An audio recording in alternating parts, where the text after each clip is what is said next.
My fiancé left me after 7 years because I wasn't his dream girl, then regretted everything when he saw me months later, but what I did next left him speechless. Hi guys. I know it's probably hard to believe given how nauseatingly pathetic I sound right now, but before this happened, I really felt like a confident and content human being. Almost all of my current friends are mutual friends with my ex-fiancé, so I don't want to embroil them in this drama or compel anyone to choose sides or feel uncomfortable. So I guess I'm trying to turn to this community for solace and guidance because I've read a great deal of mature and grounded advice here. I hope this sounds somewhat coherent as I've currently locked myself in a conference room and shut the blinds so no one can see me cry as I type this. I was with my ex-fiancé for 7 years. He is the only romantic partner I've ever truly loved. I was completely, head over heels in love with him. Even now, after all this, I still feel that way about him. He is charming, goofy, kind, quick-witted, interesting, ambitious, and gorgeous. We got engaged 2 years ago, but we're not in a rush to get married. About a year ago, we began to seriously contemplate trying for a baby. We had lived together happily for 6 years, we had done all the traveling and partying we wanted to in our 20s, and we were excited to start our family. Over the next 6 months, he was much busier than normal, but I didn't think anything was wrong.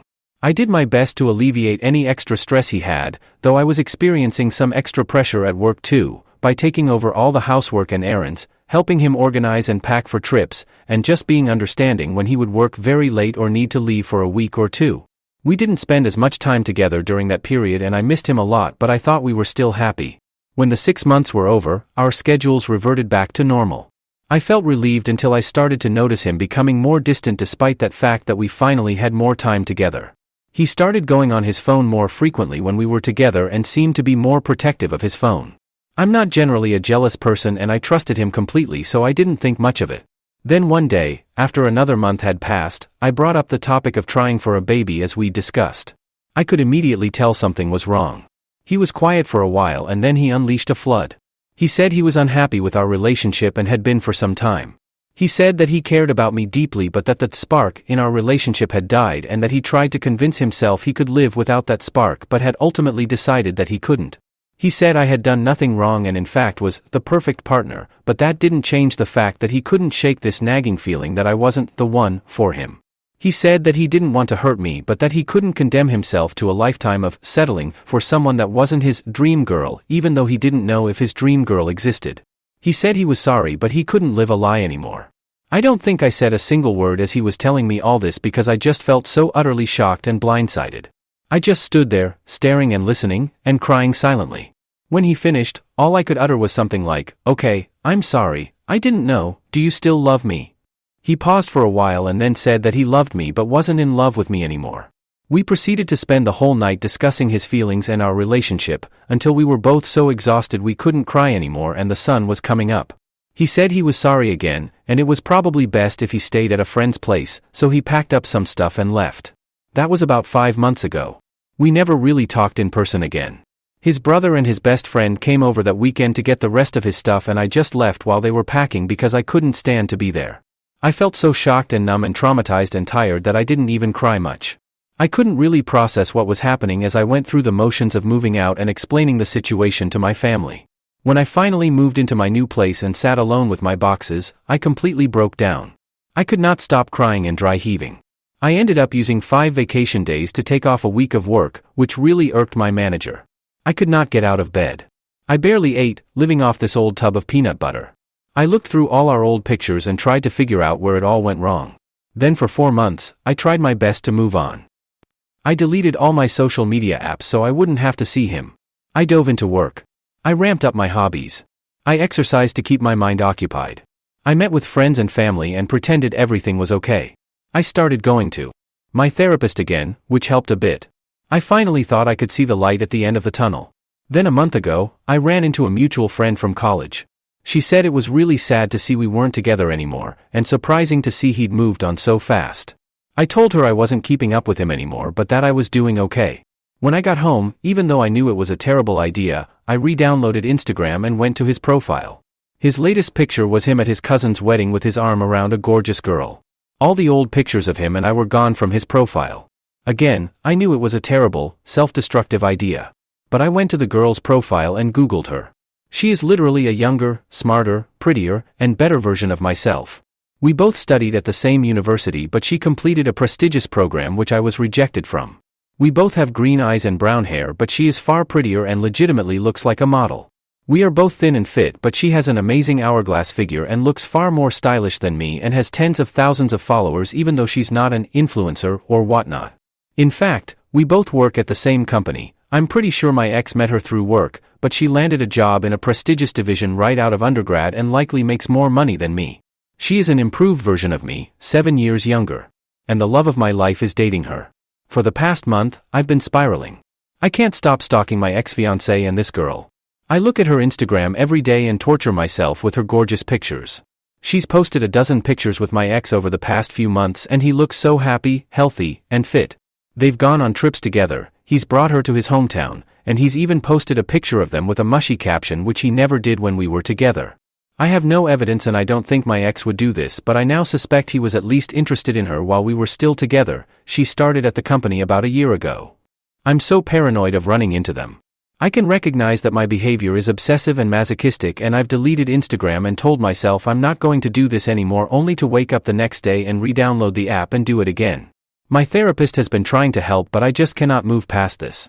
I'm stuck in this mental loop of self-loathing and self-pity, this crazy mix of extreme sadness and latent anger. I feel so incredibly low.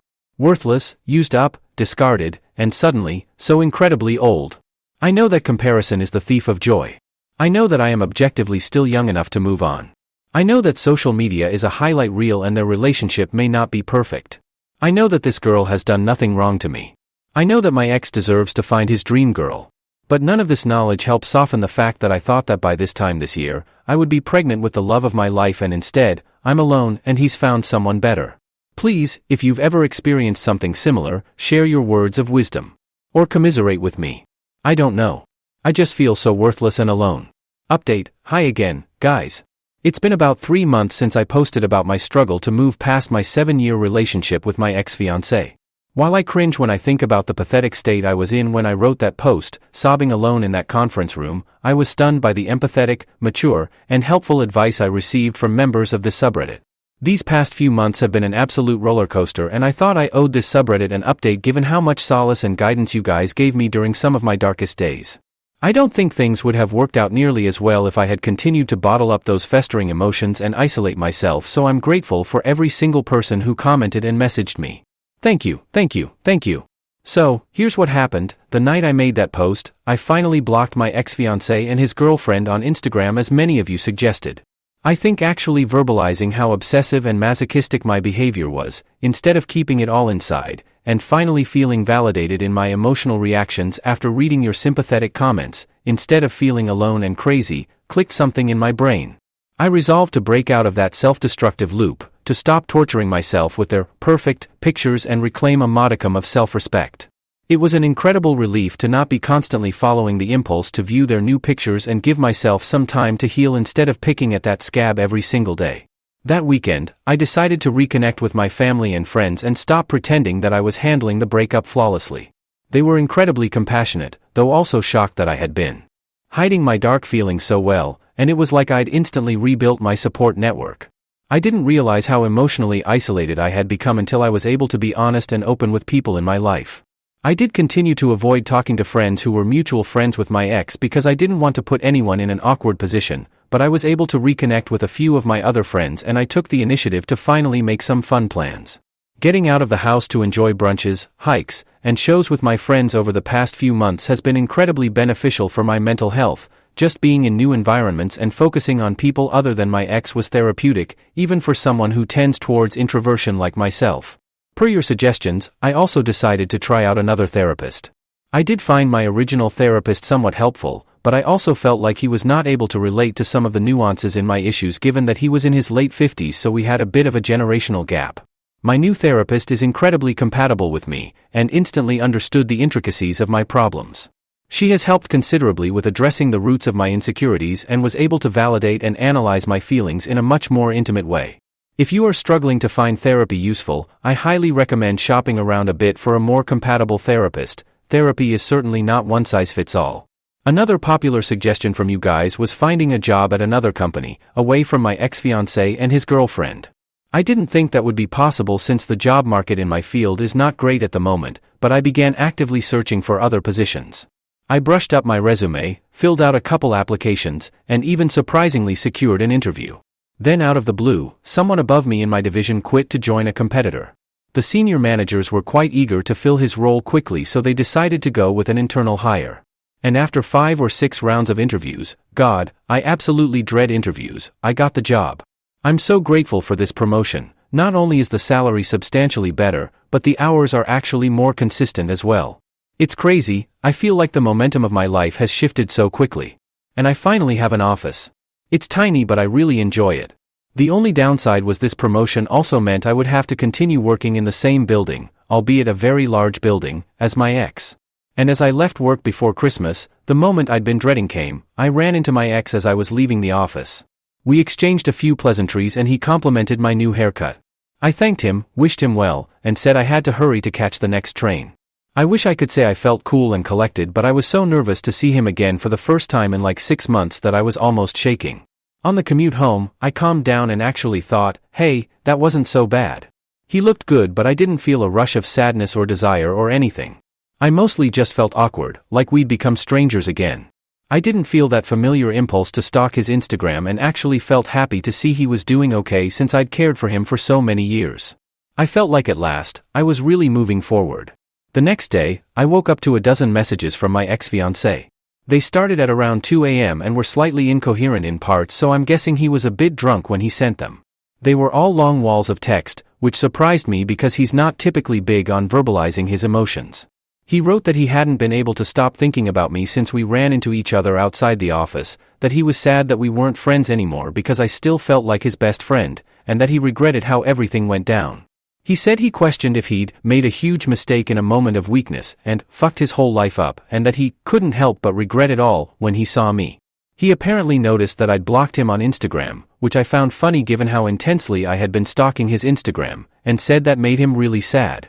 I gathered from his messages that he'd likely broken up with the woman I'd seen on his Instagram because he said that he felt like he had been searching for some ideal woman who doesn't exist, and that he wanted to reignite our spark after failing to find that same spark with other people. I'm not going to lie, it was shocking to read his texts and I was trembling and struggling to process a lot of it at first.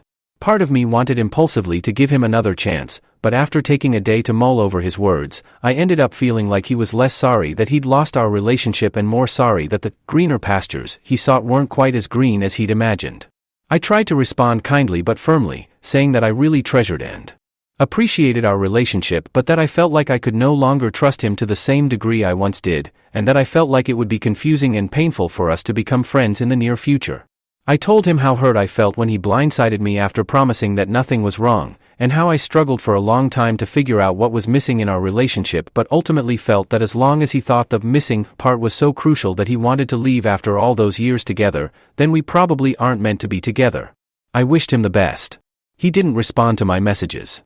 I was a bit shaken by the whole thing, but I proceeded to enjoy my holiday break with my family and even elected to go to my friend's New Year's Eve party, which I was considering skipping. Well, I'm super glad I didn't skip the party because I ended up meeting a wonderful man there. He's funny, intelligent, cute, interesting, compassionate, and is eager to settle down and have kids after also somewhat recently exiting a long-term relationship. We've gone on 3 dates so far, and at the risk of sounding too enthusiastic, they've been the best dates of my life. We want to take it slow since we were both in long-term relationships a year ago, but we've been stunned by how compatible our personalities and interests and goals are, and frankly, we're also both quite keen to start a family as soon as possible. So while I'm trying not to be overly confident in this relationship, I'm also super excited to see where it goes. In conclusion, thanks in large part to the advice I received 3 months ago in this subreddit, I've emerged from a very dark place and am now cautiously optimistic about my future for the first time in a long time. Moving on to the next story, and it says, Ada for telling my 23F, BF, 24, that it's his fault if he misses our flight and that I'll continue without him? My boyfriend and I planned a trip for the end of the summer months ago. Last night we were still trying to decide how we'd get to the airport, when my mom told me that she could take us before work. I told my boyfriend, who lives 30 minutes from my house, to be at my house no later than 6 a.m. for my mother to drive us to the airport at 6:15. He promised that he would be there around 5:45. This morning, he was nowhere to be seen or heard from until around 6:20. He told me that his phone fell and he didn't hear it. By then, my mom had to leave and take just me or she'd be late to work. I told him that he should drive to the airport or get an Uber. His mom decides that she will drive him an hour to the airport, since he was too late for my mom to take us. He gets to the airport a little after me and I check in our bags. We get to the bag drop, and he realizes he does not have his ID. His wallet is at his house, which is about an hour from the airport. I tell him that I'm going to continue to TSA and go to the gate. His mom is going back to get his wallet, which will obviously take a while. I tell him that I'm getting on the flight regardless, and that if he misses it then it's a result of his own mishaps. He then begins to ask me what to do if he misses it. I tell him that he's an adult, and should figure out a way to make it to our destination by contacting customer service. I planned everything for the trip down to the flights and travel arrangements. I feel like at this point, I've done all I can do to ensure a successful and smooth trip, and I don't feel as if it's my responsibility to do damage control for him if he misses the flight. There is no refund for the Airbnb that we split the price for if we do not go. Ada for continuing without him? Relevant comments. Commenter, is he like this in other aspects of life? Honestly, it sounds exhausting. If so, some time alone will help you gain some perspective. Enjoy your trip, alone or otherwise. OP, he's often late, which is why I told him an earlier time specifically to avoid that. I called him endlessly and he didn't wake up until way after the time we agreed upon. His mom had to go to him and wake him up. I told her that I was going to leave without him and she said, he was up late. So was I. I already told him that I was getting exhausted of planning literally everything and that I want him to begin to take some charge and responsibility, and this happens. Commenter, sounds like maybe he should go on a trip with his mom instead, since she's so willing to put up with his. OP, this is a pattern that I've noticed from her repeatedly. It's definitely making me reconsider some things now. Commenter, it feel like you are mothering him, since you need to keep on calling him to wake up and keep up with the itinerary for the trip. Does he always need to keep on rely on people to remind him? OP, he has overslept and been late for different things on multiple occasions. He does work hard and used to work night shifts, so I let it slide. But he did not work yesterday and took a nap during the day. For context, I didn't take a nap, did errands all day and stayed up late for online class. Still woke up on time. Get on that plane. I'm going to board. When we were checking our bags, he asked me how to put the bag tag on. At that point I was over it and already decided I'm taking this vacation, with him or not. He's actually leaving for Marine Boot Camp on September 3rd, which is why we planned the trip. OP clarifies, I have ADHD as well, so I understand. I'll forget where I put a hair clip that's in my hair. I tell him to set multiple alarms all the time and he has an Apple Watch that's never charged. To another commenter, I have ADHD, so I completely understand. The issue with that is, he doesn't really advocate for himself. He has struggled with mental health issues and refused to go to therapy. He has cystic acne and only this year saw a dermatologist because I called around places in our state until I found someone that would schedule an appointment. Commenter, NTA. Please update as to whether or not he made the flight. OP, he's currently asking me the gate number. I already told him. I told him to download the app and gave him the confirmation number. He told me to stop making it harder for him. Commenter, did you reply, stop making it harder for me? OP, I put my phone on airplane mode, as the pilot directed. Commenter, how do I say this gently? What are his redeeming qualities? OP, he's very kind, loving, respectful, and will provide just about anything morally or materially that I need. But considering whether that's enough now. Commenter, did he make the plane? OP, no. Coming later tonight on another. LOL, he didn't make the flight but he's on another one later tonight. I also was really beginning to enjoy the idea of going alone. Commenter, best part of this story was, my BF, not my fiancé, keep him if you want, but how long do you want to give him enough time to grow up? OP, LOL, that's true. We have been discussing marriage for a while. I'm going to reverse that discussion later today. To another, well, we're on the trip together for 5 days. He's arriving later, I don't want to sour the rest of the time. But once we return I will make an important decision. Mini update, 16 hours later he's here. I told him I don't want to talk about it tonight. Mini update 2, next day there are no bad vibes. We had a conversation and he agreed with my concerns. Update, 4 days later this is long, but asked for. Skip the first body of text if you read the OG post. I think the trip, despite the mishaps and the conclusion that I'm going to come to at the end of this note, was eye-opening for me and I'm grateful for it. I have had a track record of misjudging and misinterpreting behaviors, and I promised myself that it wouldn't happen again. So I set my boundaries early. The trip began with him oversleeping and therefore not meeting me at my house to carpool to the airport.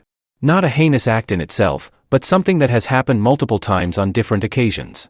Once he finally awoke and met me at the airport, late, he discovered that he did not have his wallet. The most important thing to have when traveling. Wondering how someone could forget something so essential, I waited for him to look for it to no avail. He called his mother, blaming her for rushing him in the morning, which could have been avoided by him being a responsible adult and waking up on time and preparing his things the night before, and not taking any accountability. Luckily, she came to his rescue. But not soon enough. He had to rebook his flight and arrived later that day. In the process, still asking me what gate number the flight was, while the gate number was displayed on a screenshot that he sent me, instead of using the information that I spoon-fed to him. I organized the entire trip, down to transportation, flight, accommodations, and more. I gave him a small ball to carry, and he still dropped it. In the process of dropping that ball, he failed to take accountability for his actions. I should have known how the rest of the trip would go. During the trip, there were multiple instances that solidified the feelings that were already looming. Outbursts of anger that were followed by childlike behavior and excuses. When confronted, there were only excuses and a lack of accountability. All followed by, "But I'm trying so hard, what am I doing wrong?" despite the issue being directly explained. He lost his debit card, and despite my efforts in tracing his steps, calling businesses we visited, and everything, he stormed off ahead of me in range, leaving me behind, walking alone on the street. When I explained why that bothered me and was unacceptable, here came more excuses and rambling about how he didn't mean for it to happen, but still did it. While walking to different restaurants, he cussed at men who'd even look at me, stare them down, and almost cause a scene. He misplaced his wallet before dinner, and acted in the same rageful manner, cussing, slamming things, throwing items around, instead of calmly looking for his wallet. I sat there in disbelief, as this behavior had not been something I had seen before. I told him that this was unattractive and demonstrated a lack of control and emotional maturity. More excuses. There are probably more examples that I could use, but they're fleeing my mind. It's the night before departure. I'm in tears. It started at the beach. We decided to take a night swim. All was well, until he lost his ring in the ocean. Luckily, I was right next to him, so I was able to quickly use my hands and grab it. He got out to put it in the sand, smart, right? Once we were done, he got upset that I sent his mom a video of him dancing. I walked away because I didn't want to hear it. He then called me back to tell me that he lost his ring in the sand. We look for the ring, by we, I mean me on my hands and knees and him walking around with a flashlight. I finally find it. We begin to walk back to the room. I say, "Can I say something serious? I am beginning to feel like your mother sometimes. Keeping track of your things and helping you do damage control." He responds with a lot, how I didn't have to help him, how I don't acknowledge everything he's been doing, like calling Ubers and paying for things, how I'm not like his mom, and how he didn't ask me to do anything. In anger, I tell him fuck you and walk away. Yes, I know this is unkind and I did apologize for my behavior later. I walk to the room alone. He begs me to talk when he gets there, and I don't want to.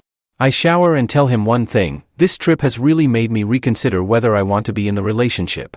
He goes berserk, begging me please to talk to him, saying that I don't acknowledge all the good he's doing, on and on. I tell him that I don't wish to have the conversation, don't wish to be touched, and want to be left alone. Here, I also apologize for my rude words, without making any excuses.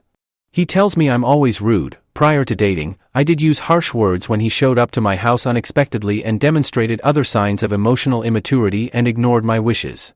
He begins to try to hug me. I tell him to get off of me. He continues to touch me as I try to lay down in the bed, trying to hug and hold my hand. Here, I break down in tears. I run to the bathroom and begin to sob. I come out, as he's continually crying and begging me to talk to him. He begins to raise his voice and make a scene. I run to grab the pull-out bed from the closet to sleep on. He blocks me and pushes the bed, telling me I don't need it. I get increasingly aggravated because I'm being blocked, and tell him to move out of my way and leave me alone. He doesn't, and protests by sitting on the pull-out bed. I rip the comforter off of the actual bed and make a bed on the floor. He takes the blanket and pillows from under me, saying he won't let me sleep on the floor. He continues to yell in my ear for me to get up, that he loves me, put everything behind us, while he keeps pulling the pillow that I reclaimed. He has finally left me alone on the floor. Leaving for the airport in 3 hours. Relevant comments. OP clarifies, I was thinking about changing my flight, honestly. I am still trying to figure out the logistics of a breakup, like how and when that could happen. After OP checks on other flights, the flight we have is the earliest of the day. There are others, but no confirmed seats, only standby. Commenter, that's only going to escalate in future arguments. Get home safe please and never see this man again. OP, it's concerning because the type of rage that was ignited in me is a type that has only come out with past exes. Being cornered and my personal space violated is something I just cannot do, at all. I will say that I did try to push him out of the way, maybe I shouldn't have, and raised my voice because I was afraid that his yelling would get us kicked out. Our reservation has a quiet hours policy. Get the hell out of where you are staying. I was thinking about this. The Airbnb is under my name. I already know that I can't really trust him with following the closing procedures, so I'm worried about incurring a fee if he leaves something incomplete. Also, if I get up now, I know he will try to prevent me from leaving. Commenter, you had every right to express your anger and frustration. Women are raised from girlhood to be nice, and get along, and keep the peace. The time for that is over. It's now, fuck this shit, time. Stop being nice. Be blunt. Be rude if you have to. You need to get him the hell away from you and you need to never believe his sniveling, I'm trying, bullshit again. OP, I told him, fuck you, earlier, when I told him that I felt like I was his mom and he said, you didn't have to help me look for the ring, I just asked for help. He said I was rude and that he would never speak to me like that. And that his friends tell him to leave me because of how rude I always am to him. He also called me rude because I left to the room and had the key and he had to get someone else to let him in. Commenter, if you feel unsafe, record a future conversation and send it to his mom. OP, I just thought of this, hours later. Although, I do feel like it will not change anything. When he walked away from me the other day, I told her, and she told me to, just be happy with him and be in love and work things out. She makes excuses for him constantly. Commenter, when I read your first post, I was concerned. He sounded like a teenage gamer. But during the holiday he was very aggressive. Time to get out. Just block him on everything. Why I talked about talking to his mom was BC. She has enabled his behavior for his entire life. She knows what he's like. OP, yeah. There was an instance recently when we went to a soccer game where he was aggressive. He had drinks, and some guy was bumping into him. I was sober and believed it wasn't intentional, I witnessed the entire thing, but he swore the guy was bumping him on purpose. It was a crowded game and we were exiting, everyone was touching someone. He began to heavily body check the guy back with extreme force. He went to the bathroom and the guy came up to me and told me that my boyfriend is going to meet the wrong person one day. So embarrassing. I should have audio taped, I feel stupid now. However, I feel like she would definitely make an excuse for him, nonetheless. Commenter, why did you start dating someone who couldn't be respectful even before you were dating? OP, he wasn't like this before. The aggression is something I haven't witnessed. Commenter, I meant the showing up unexpectedly and ignoring your wishes. What got you past the red flags and into this? I'm not trying to be mean. Just understand.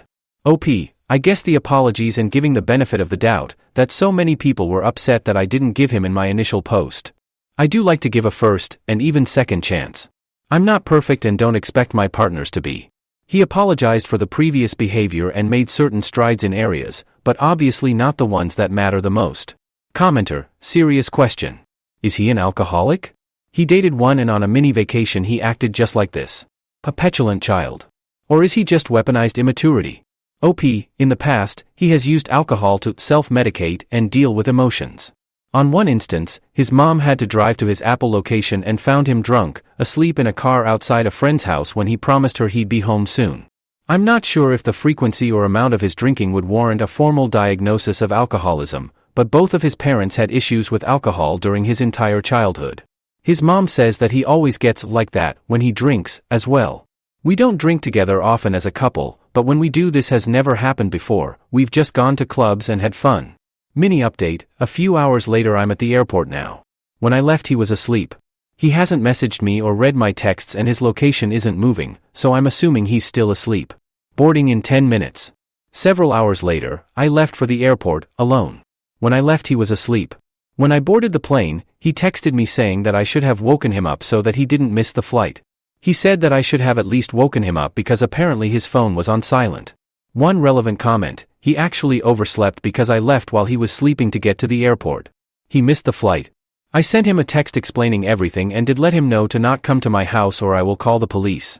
Another few hours later, thank you. He is currently texting my mom long paragraphs trying to explain his behavior. I told her to ignore him. OP clarifies that she broke up with him, I did it via text. New update from OP in the comments of this post, hey. Thanks for your support, we did break up. He is leaving in a week. To a different commenter OP here. I did break up with him via text. I told him not to contact my parents or come to our home. He did both the next day, texting my mom and leaving flowers at my doorstep. He is continually telling me he will seek therapy and that I am the only woman for him who he still loves. And a clarification, OP here, I finished the cleanup tasks before I left and while he was asleep. About X's job, OP here, he was fired twice for tardiness from Walmart and a warehouse. X's mom, his mother actually told him that he should move on and find someone who doesn't fight with him all the time. I told her initially that his behavior was abusive and she agreed that he sounded like his dad, her ex-husband, physically, sexually, verbally, emotionally abusive. I told her that I wouldn't even consider him in the future unless he sought therapy and that I had concerns about him passing boot camp. She told me that therapy makes your brain sick and that he should find someone who believes in him.